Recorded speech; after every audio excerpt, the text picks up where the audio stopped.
Hello, gorgeous soul. Welcome to your weekly astrology.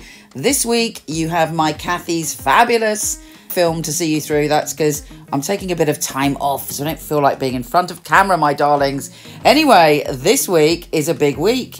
Not only is Mercury retrograde, we have 5 planets retrograde. That means it's time to go back to the future. Here's your weekly astrology.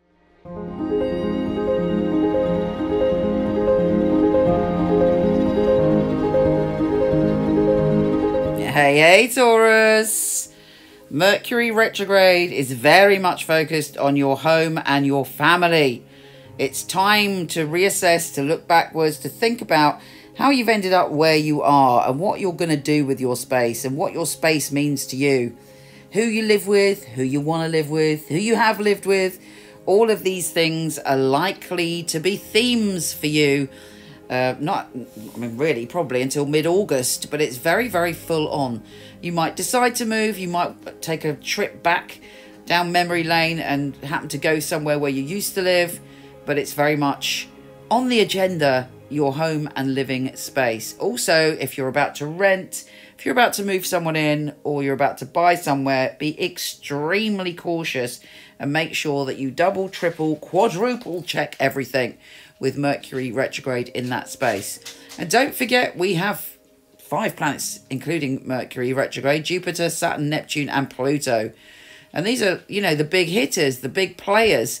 They're all about, you know, big themes in our life. So really, it's a week of reassessment and karma as well.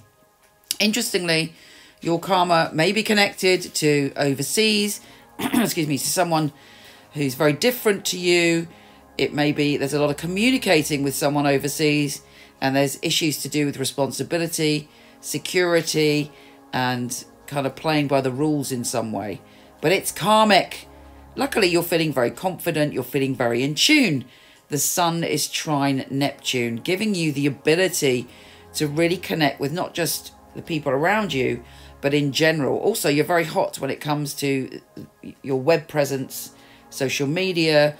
Even though Mercury's retrograde, you're sensing what you need to say and what you need to do. You can be quite influential in groups because you're leading with your heart. You're leading with empathy. But again, obviously, Mercury's retrograde, so be careful. But you could have some success this week, actually, when it comes to social media or leading a group or bringing up discussions that are important for the greater good. Now, Mars is square Uranus. And Uranus is in your sign, as you know, so you're being lots of changes and being shaken up, and your belief systems shaken up in general this year. But this week there may be a sudden issue to do with your home, to do with something surprising happening, and you having to deal with it. Really, again, I would deal with it with your heart. You know, don't lose your temper. Mars square Uranus is quite fiery. So it can bring up quite intense feelings and emotions. Also, the sun is opposing Pluto. Again, a power struggle. Power struggle in communication, connected to overseas and connected to learning and philosophy and all things like that. So very interesting times. Avoid power struggles. Be aware of your own stuff and all should be good. Lots of love. Take care, and hopefully I'll see you on Instagram.